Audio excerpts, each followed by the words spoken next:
edition of Bet on this Monday night, wrapping up week 17 of the NFL season.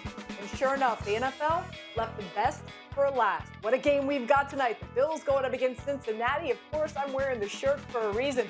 Welcome to the jungle, baby. Love these big cats right now. Erin Dolan is going to join us on Bet to break down that Monday night matchup. Also, we've got Trevor Matich, who's going to join us. Let's talk some college football. TCU pulling up a huge upset against Michigan. Can they do it again against Georgia? We've got a good one later on tonight with Penn State going up against Utah. And Mike Reiss is going to join us as well from New England.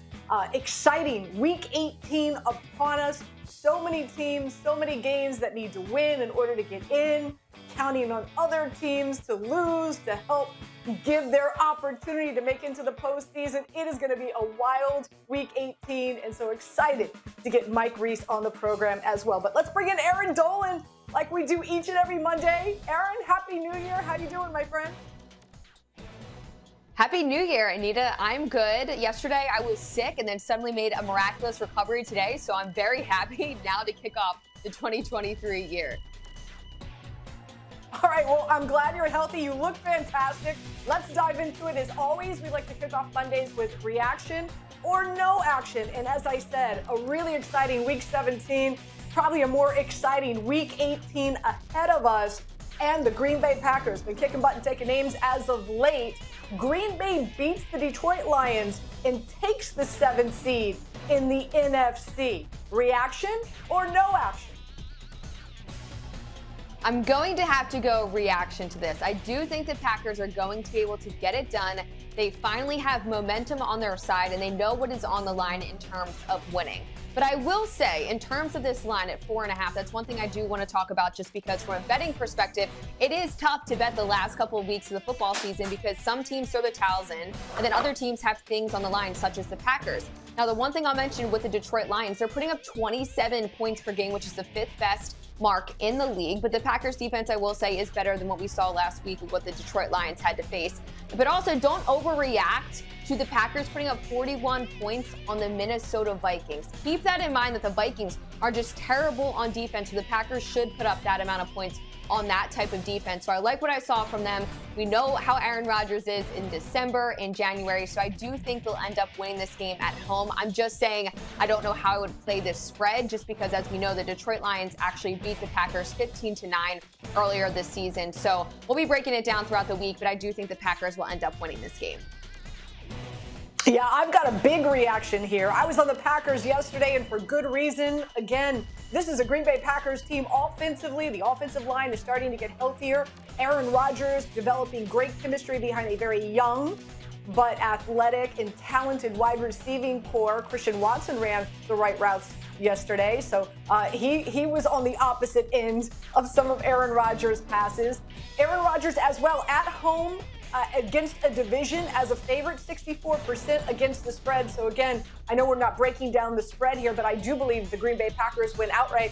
And Aaron, more than anything, their defense has stepped up in a big way. I mean, look at what they were able to do against Justin Jefferson. Some people feel, the best player in the NFL, potentially going to win the Offensive Player of the Year, and just got absolutely shut down by Jair Alexander. So loving these Green Bay Packers right now. I'm with you. Reaction for me. Question number 2, Jacksonville. It's all the marbles in Week 18 against the Tennessee Titans. Jacksonville beats the Tennessee Titans and gets the 4th seed in the AFC. Reaction or no action?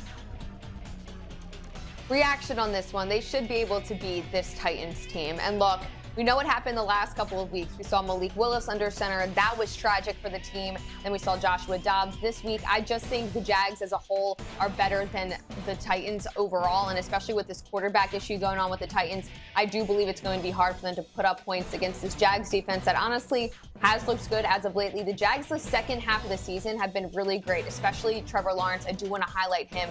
He's been fantastic. They are on a 4-game win streak. We just saw them win 31-3 against the Texans. And as we know, the Houston Texans, they're a 2-win team. But that line was 3.5 because people did believe that the Texans could potentially be able to beat that team, considering the Jags were 0-3 at the time as a favorite. So I do think that all things considered with what's going on with the Titans, they're just not a good team right now, and the Jags should be able to win this one outright. Yeah, reaction for me as well here. The Jags snapped a 9-game losing streak against the Texans yesterday, and that went back to 2017. I don't even remember what I was doing in 2017. But nonetheless, I wasn't sure whether or not the Jags were going to rest some players, I don't know, in the second half of the fourth quarter, and sure that was not the case. Doug Peterson said that it was not what he was going to do, and sure enough, he was true to word. But they looked really good. And more importantly, larger sample size here. This defense, 9 turnovers the Jags defense has forced the last 4 games.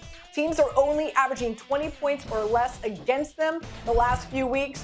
And Tennessee, I mean, do we even know what quarterback they're coming into the game with? Dobbs, if they do go with Dobbs, makes a defense respect the pass, which could open up the run more so for Derrick Henry. And we know he's the straw that stirs the drink. I just think Jacksonville rolls here. I like Jacksonville, and even going into the postseason, they get that 4th seed. I think Jacksonville is a team that other teams need to be very aware of. I think they can make some noise in the postseason. Number 3, we've got the game tonight. I know we're going to do a deeper dive into that in just a second. But Cincinnati scores more touchdowns than Buffalo. And Erin, you could get that at plus 122. Reaction or no action? Are you playing that? No action. This is just a really tough call. And let me just say, talking about this game generically as a whole, as a betting analyst, it is actually very hard to handicap this game because 2 great offenses, 2 great defenses, 2 teams that are streaking. Josh Allen has been great. Joe Burrow has been great. So in terms of seeing Cincy score more touchdowns, I'm just not sure if we're going to see that. The main issue with this type of bet is that we don't know how both of these defenses are going to look. Yes, the Bills have a great defense, but they've also been slacking the last couple of weeks. If you look at them from the first half of the season to the second half of the season, also dealing with some injuries there. So I think there's a multitude of ways the Bengals can score tonight. I just don't know if they're going to score more touchdowns than Buffalo. I think that gets a little dicey. We obviously have 2 offenses that are used to, or I should say prone to, the passing game and whatnot, but it's one I just have to stay away from as a whole. Man, I'm spending a lot of money today because this is reaction for me, and I'll take it at plus 122. I love this Cincinnati team. Hence the reason I'm wearing the T-shirt this afternoon. They're scoring on 46% of their drives, top 3 in the NFL. Get this, Burrow, last 10 games, he's tossed 25 touchdown passes, and the Cincinnati Bengals defense has gotten better, I should say, as of late. DJ Reader, finally active and attractive, as I like to call it, better against the rush, and also holding quarterbacks to an average of 50% completion percentage. 50%, even Patrick Mahomes couldn't even get to 60% completion percentage against the Cincinnati Bengals. So reaction, all 3 ways for me. Let's start doing a deeper dive into this matchup tonight. I'm really excited for this game. Cincinnati going up against Buffalo. The line was hovering around 1.5. Now it's jumped up to 2.5. The Bills favored. The over-under's 50.5. Erin, how are you playing it tonight? Yeah, it's hard not to take the points with the Bengals in general just because of how great they've been at covering, especially as of late. Meanwhile, for the Buffalo Bills, 7-1 against the spread on the season. But when I was breaking this down, the one thing that I think the Cincinnati Bengals have an edge at is the first half. I would take them +1 in the first half. Reason being, if you look at their last 5 games played at home, they're 4-1 against the spread at home in the first half. As for the Buffalo Bills, when going on the road in their last 5 games, they're 1-4 against the spread in the first half. When I think of the Buffalo Bills, there have been a few games in which they were down, had to crawl their way back in the second half and get it done. Meanwhile, for the Bengals, we saw last week, go up with a big lead, and then suddenly they had the Patriots score 18 points in the second half. It was 18-0. So I do get a little bit concerned in this one. We know it's going to be a tough game the entire 4 quarters, considering what is at stake in this one, and just obviously bragging rights on top of that. It's just an honestly great game. But I just think the Bengals are going to be better in the first half, so I'd rather take them with a +1. And then in terms of a lean of who I think is going to win the game, I do think the Bengals somehow, some way are just going to get it done. It's a short line, so I'd rather just take them on the money line at that rate. And I think Joe Burrow gets some magic done at home tonight and we'll be able to beat the Buffalo Bills. Yeah, I'm all over Cincinnati. I love that this line is moving. Give me the 1, give me the 2.5. Hopefully it jumps up to 3 at kickoff. I want it all. Give me it all. I do believe Cincinnati wins. I'm also going to play them on the money line. Why not? Again, I do believe that they are the better team right now because they are peaking. They have been peaking. Just a second ago, I shared with you, Joe Burrow's just been a man possessed. His last 10 games, 25 touchdown passes. I know a lot of people are concerned about the offensive line, the fact that Collins is going to be inactive, but Isaiah Prince is stepping in his place. and he's not that bad. It's not like, yes, does the offensive line take a dip? Yes, but not as a severe dip as, let's say, the Minnesota Vikings did playing with their third string center. Also, defensively, I just shared with you, quarterbacks are struggling against the Cincinnati defense. And I don't know about you, Erin, but watching this Buffalo Bills team, I feel like they sleepwalk against teams sometimes. Against the Bears, against the Jets, against the Lions. I mean, these are teams that they should come out and just totally dominate, and they have not. So I'm all over Cincinnati again, just because both these teams could win a Super Bowl this year. You know, the Bills are not a bad team. I'm not saying that at all. I just think right now Cincinnati is peaking at the right time. I think they're the better team right now. With that being said, I know we're going to jump into some prop bets, but any QB specific prop bets for tonight with Joe Burrow and Josh Allen for you? Yes, I'm looking at Joe Burrow to go over 38.5 passing attempts. So this is different than his completions. This is just passing attempts. Now, we know that the Buffalo Bills defense is really good, but I do think Joe Burrow is still going to be slinging the ball all game. It's supposed to be a tight game, and it's going to come down to who throws better in this matchup. Also for Joe Burrow, he's hit over this mark in 2 straight games. And he's only hit over this mark 5 times this season. But again, I just think this is one of those games in a situation in which maybe they go down. He's throwing a lot of short, quick passes to this team to get the ball down the field. So I do think he would go over 38.5 passing attempts. For me, it's Josh Allen. He's got a record to break tonight, and that's his own. He's 17 rushing yards and 7 carries away from his own personal record. I think he breaks it tonight because there's so many uncertainties heading into Week 18.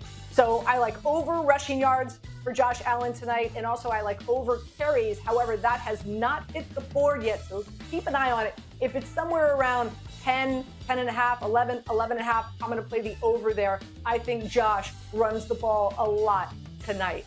Some other prop bets that I like Jamar Chase over receiving yards. Why? He's hit the over of 85.5, 2 of his last 3 home games, 39 targets his last 3 games. Buffalo's secondary is beatable, and Tre'Davious White has not been in form since he's returned. Stephon Diggs over receptions. Listen, we heard Josh Allen come out this past week and say he needs to get the ball to Stephon Diggs, so I do see him targeting him a lot. And Gabe Davis over yards as well. As last 3 games, he's got 16 targets. I think Cincinnati's going to be spending a lot of time focusing on some other guys, and I think Gabe Davis, especially how he likes to hit the long ball, will put up over yards. Any thoughts on those 3 prop bets I'm playing tonight? I like it. And the one thing with Stephon Diggs, when you see a line that is that juicy, always remember you could always just throw it in a parlay. Sometimes if you even just like the Bills to win outright, I'm giving an example, and then add in Stephon Diggs, I feel like lately just a 2-leg quick parlay has been really profitable for me. So just a little word of advice, but I do like all the picks that you did give out, especially Jamar Chase. He should have another big game, or needs to have a big game for sure, in order for the Bengals to get it done. All right, Paydirt Picks, Erin. This is bittersweet because this is the last week we're doing it. So, and you obviously have it has been a long season. So you're sitting there at $112, a little over $112. I'm with $17.12. I can't even buy a touchdown. Anyway, with that being said, who's scoring a touchdown for you tonight, and how much money are you putting on it?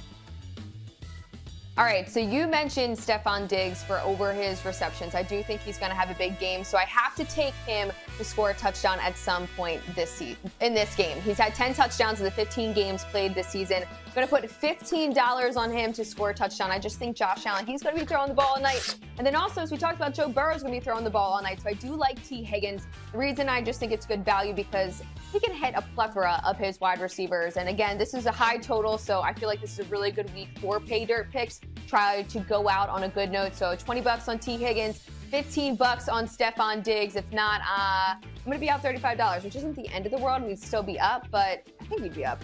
What do we start with? Do we start with $100 in this, Anita? Is that what we started with? I'm trying to forget. I'm trying to forget what we start with because I'm sitting at $17.12. Here's the thing, Erin. I'm that chick in the casino. It's like 10 p.m. My flight leaves Vegas at midnight. So I'm all in. Like, I'm taking all my chips and I'm all in. Granted, it's only $17.12. I'm going anytime touchdown with Knox. He has scored 3 straight the last 3 games the Buffalo Bills have played. He's the go-to in the red zone. 4 of his 5 touchdowns on the season have been tossed to him inside the 20-yard line. And I do believe that Cincinnati, again, will be focusing on Diggs and as well as Gabe Davis and Isaiah McKenzie, where I think Knox is going to have some open looks. And it's evident that Josh Allen likes to look his way, especially in the red zone. So why not? I am all in on Knox at plus 220 to score a touchdown. So there's that. Erin, thank you so much. I know you guys have a big show coming up on Daily Wager, 90-minute show.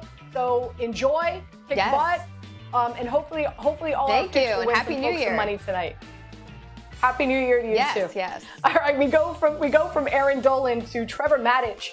And Trevor, little birdie told me, and we're going to talk some college football, but a little birdie told me, like, you're on a Las Vegas radio station and you're going up against some, like, really savvy handicappers, and you're kicking their butt. Who knew?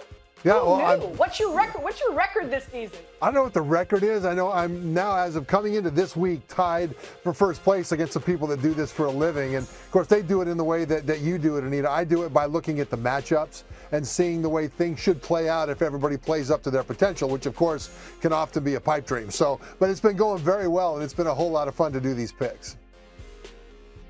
So let's dive into it. Utah going up against Penn State. And as we know, Utah, more players have opted out, getting ready for the draft, maybe the transfer portal. Who knows? All the things that now affect teams in college football. Between Thomas and Kinnaid, who are both going to be, of course, not suiting up tonight, which player do you think Utah is going to miss the most? I think tight end Dalton Kincaid, because this is an offense that goes through that tight end as much or more than really any other offense in all of college football, certainly one of the most. And Kincaid was actually their second best tight end. The first guy got hurt. Now Kincaid's not playing, and that takes away a major pass catcher.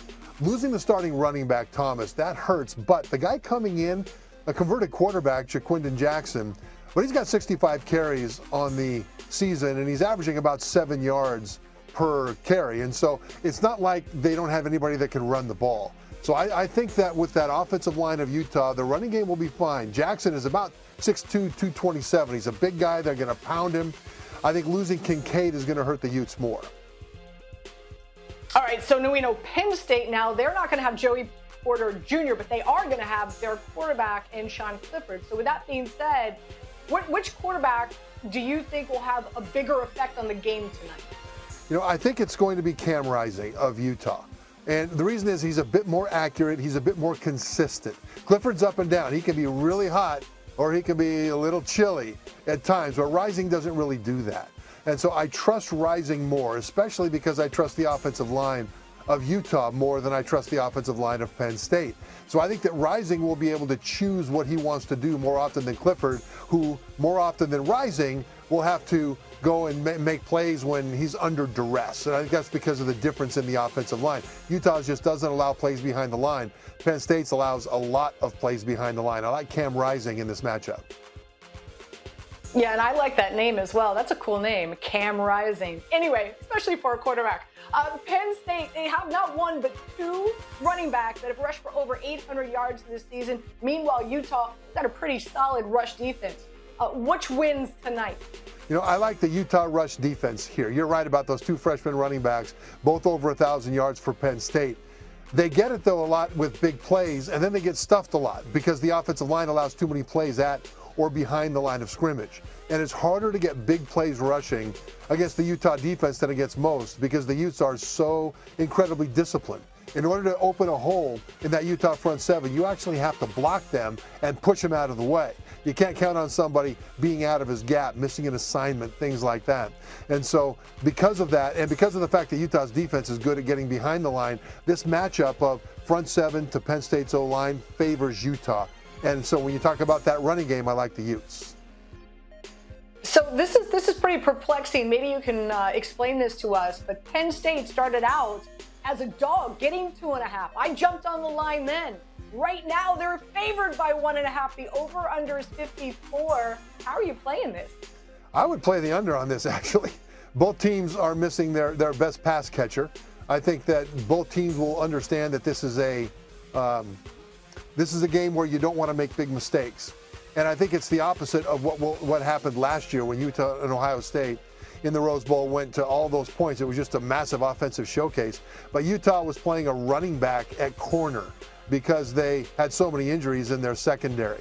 And even though Clark Phillips, their best cover corner, is opting out for Utah, I still think that this will be a game that'll be played more close to the vest, more to not make mistakes than to try to make too many huge plays and take risks. And I think the under's the play here. If I were going to pick which team's going to win against the spread, I would take Utah.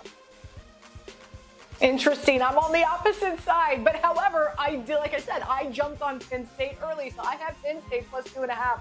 I would play them to minus 2.5. I just think, the players opting out more so on the Utah side than the Penn State side is going to be a factor. Some other things. You've got a Penn State defense ranked 5th in college football compared to 17th with Utah. They've got a better, in my opinion, defensive line. Special teams ranked 23rd in the country. And here's something really interesting. They are 8-0 straight up on a grass field. And that's what they will be playing on tonight. So very interesting. We're on opposite ends there. I don't know, maybe a bottle of wine in one of our futures. We'll see. Before we let you go, let's look big picture. It is the national championship, and TCU, having a storybook Cinderella season, pulls another upset against Michigan, and now has to go up against the Georgia Bulldogs. Georgia's favored by almost a touchdown. Right now, that line is 13. Your thoughts on this matchup? There are two very flawed wins in the semis. Georgia did their level best to lose this game because they lost contain on the edge, and C.J. Stroud, the Ohio State quarterback, was able to break contain and get out and make plays on the ground and scrambling to throw. They lost pass rush lanes in the middle and allowed Stroud just to get out and make some really big plays scrambling. Those are correctable mistakes by Georgia, and they were able to win anyway. For TCU, they won that game by 6 points, right? But Michigan threw 2 pick sixes, and they drove down inside the TCU 5-yard line 3 times and came away with 3 points on those, in part because of bad execution, in part because of really poor play calling, in my opinion, by the Michigan coaches. But they won. They won by 6. So I think Georgia, it's easier for them to correct the mistakes in their flawed win than for TCU to count on the same kinds of mistakes from their opponent, Georgia. And so I think that I'm leaning Georgia right now. We'll see how things shake out with the spread as the week goes on. Yeah, I think Georgia is the better team here. But again, TCU, what a Cinderella season it has been for those Horned Frogs. And you can't help but root for them. I mean, from head coach to quarterback to just the team itself, they've been so fun to watch and cheer for. Mitch, thank you so much for joining us. Happy New Year and enjoy the Monday Night Football game tonight, my friend. Thanks, Anita. You got it. All right, let's go back to the NFL. Let's take a look at this. Like I said, a really exciting Week 17. So much going to happen in Week 18, especially for the New England Patriots. Can you believe they're still alive? They can clinch a playoff berth with a win, or Miami loses to the Jets. Jets not really playing for anything. Pittsburgh loses to Cleveland. Cleveland's not playing for anything. And Jacksonville to beat Tennessee. Let's bring in Mike Reiss, who always does a phenomenal job covering the Patriots. And so Week 18, still a must-win for the Patriots. And so much going on with Buffalo, right? Because they played tonight. Buffalo win or loss tonight. A loss for the Bills means that they would no longer control their Week 18 destiny. So I know it's a little confusing for folks, but Patriots, who are they rooting for tonight? Well, Anita, let me kick it off and wish you a happy new year and a happy new year to all the viewers here. Getting 2023 here off to a great start for the Patriots to still be alive. And with all the scenarios, let me boil it down to the most simple terms. They are rooting for anything that would lead Sean McDermott, the Bills head coach, to not play Josh Allen next week. And so what would that scenario be? The Bills losing tonight against the Bengals, and then next week, very interesting, the NFL having the Chiefs and Raiders playing on Saturday, the day before the Patriots-Bills game, and the Patriots would want the Chiefs to win that game. And so that would take the number 1 seed off the table for the Bills, meaning that they're coming to play the Patriots, and they would have to play the next week in the playoffs as either the 2 seed, the 3 seed, And maybe, we don't know for sure, Anita, but maybe Sean McDermott, the Bills coach, would say, in that scenario, like, let me rest Josh Allen and look ahead to the playoffs, and maybe that would benefit the Patriots. And I do want to tell you, Bill Belichick today said Josh Allen, like, it's a one-game season, and that's who they're eyeing. He said they have a lot of good players, but right now it starts with Josh Allen. It's going to be interesting to see how this all pans out, especially after those Saturday games, as you pointed out. So these two teams, the Patriots and the Bills, they played each other back in Week 13, but that was a Thursday night game, short work week. So with that being said, what do you expect now with some extra time to prepare? What do you see in this matchup?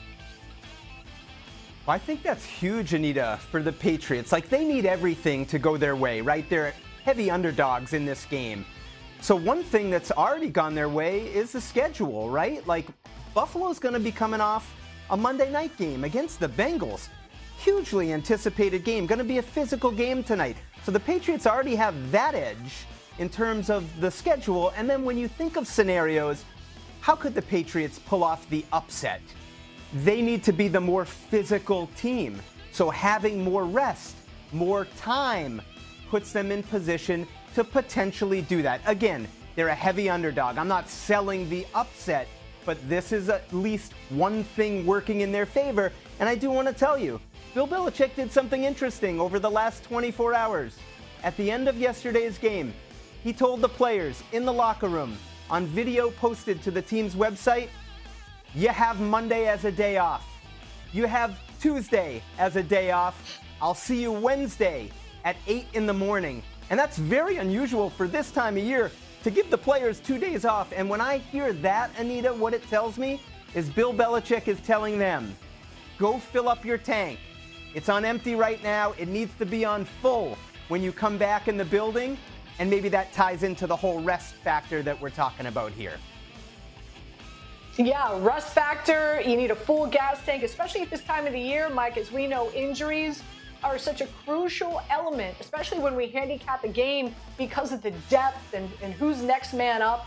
Injury-wise, what are we looking at as they head into this matchup against the Bills? So let me give you a few, Anita. You remember in yesterday's game, Jacoby Myers, key wide receiver, came down hard on his shoulder on that touchdown catch. He told us after the game in the locker room he should be good to go. Cornerback Jonathan Jones, a starter who has a chest injury, really gutted it out against Tyreek Hill and Jalen Waddle. He said he thinks he's going to be able to go. Marcus Jones, the exciting rookie corner, receiver, returner, who missed this last game with a concussion, gives him another week, Anita. We don't know what that's going to look like, but another week to possibly come back. And then a few others, Jonnu Smith, a tight end, same category as Marcus Jones, missing this last game with a concussion. Jalen Mills, a starting cornerback, missing the game with a groin injury. So it buys them another week, more time to possibly come back and help the Patriots in a must-win. Really, you have to win or your season's over, unless, as you mentioned before, the other scenario where 3 other teams lose, which seems a little bit more unlikely. Yeah, I like the Patriots heading into this matchup, Mike. I really do.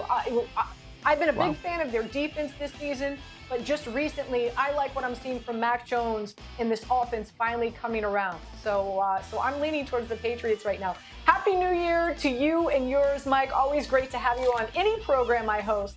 And enjoy the Monday night game tonight. Thanks, Anita. Same to you. Look forward to the next time. You got it. All right, as always, we end the show with Before I Let You Go. Big game for the Nets tonight going up against the Spurs. I mean, you have arguably one of the best teams in the NBA going up against, I don't think we arguably have to say, the worst team in the NBA. I mean, the Nets are coming in. They've won 11 straight. Can they make it 12? Yes, I believe they can, but will they cover? 13 and a half. It's a lot of points.